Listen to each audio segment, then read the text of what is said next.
Selamat sore, perkenalkan nama saya Muhammad Edra Rizky dari kelas LC28. Perkenalkan, nama saya Tedo Sengkirisan. Perkenalkan, nama saya Christopher Keanu. Akan melakukan wawancara untuk tugas proyek CB Agama dengan tujuan mengetahui pentingnya SDG 16 dalam masyarakat yang beragama. Pertama-tama, apakah kakak bisa perkenalkan diri dan apakah kakak ini ikuti kelompok organisasi yang bergerak terkait dengan agama kakak? Baik, perkenalkan nama saya Muhammad Rizky Fauzan. Saya dari organisasi Forsisa, Forum Ikatan Santri, yang mana bergerak di bidang kemasyarakatan, yaitu membudayakan ajaran-ajaran Islam dengan budaya kita di masyarakat untuk lebih ke sosialnya. Ya, nama saya Rafael. Dulu saya aktif di komunitas Roses ya, di MKK. Oke. Jadi perkenalkan, nama saya Giovino. Saya sendiri pernah aktif kalau misalnya di Viara. Saya pernah ikut organisasi kayak pemuda-pemuda gitu di Viara.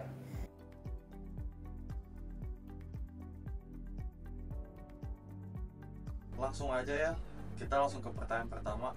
Pertanyaan pertama itu, bagaimana nilai-nilai agama dapat mempromosikan perdamaian dan keadilan dalam masyarakat yang mempunyai agama yang berbeda? Ya, jadi saya ini kan umat Kristen dan saya teringat oleh satu ayat di Alkitab di Matius 22 ayat 39 yang menyatakan bahwa salah satu hukum umat agama Kristen adalah kasihilah sama manusia seperti dirimu sendiri. Dan menurut saya ini hukum sangat universal, jadi bisa dipakai untuk semua agama. Dan juga yang pasti semua agama kan mengajarkan kasih ya, dan untuk perdamaian itu. Saya juga ingat ayat Alkitab Mika 6 ayat 8 yang mengajarkan kedamaian. Jadi menurut saya semua agama itu mengajarkan kasih dan kedamaian.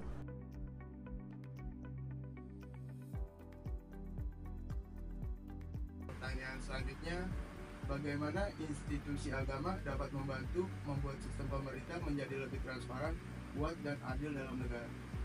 Institusi agama itu sangat memiliki peran moral dan sosial yang kuat di tengah masyarakat. Dapat melalui apa?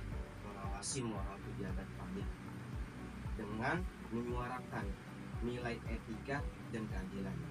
Yang kedua, mendidik masyarakat tentang hak dan kewajibannya, mendorong partisipasi aktif dalam demokrasi. Terus yang ketiga, menjadi penengah dalam konflik sosial dan publik. Ketika ada konflik atau apapun itu, agama menengahkan dengan dasar-dasar kebaikan serta membantu menekankan praktik korupsi melalui khotbah setiap hari Jumat, penyuluhan, atau dialog. Demikian institusi agama dapat memperkuat legitimasi pemerintah yang berkeadilan dan menumbuhkan budaya transparansi.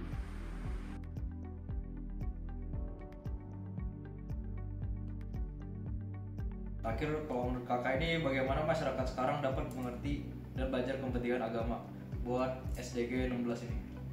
Kalau misalnya menurut saya, masyarakat tuh bisa belajar melalui pendidikan lintas agama. Jadi kayak ada kegiatan bersama atau dialog antar umat. Nah, contohnya kayak di Buddhisme itu kita percaya adanya paticca samuppada atau sebab akibat yang saling bergantungan. Jadi jika kita menanam nilai perdamaian dan juga keadilan, maka akan tumbuh masyarakat yang harmonis. Nah, penting juga buat generasi muda kayak kita untuk melihat bahwa agama itu bukan sekedar ritual aja, tapi juga sebagai sumber inspirasi untuk membangun dunia yang lebih adil juga damai, seperti yang ada di SDG 16.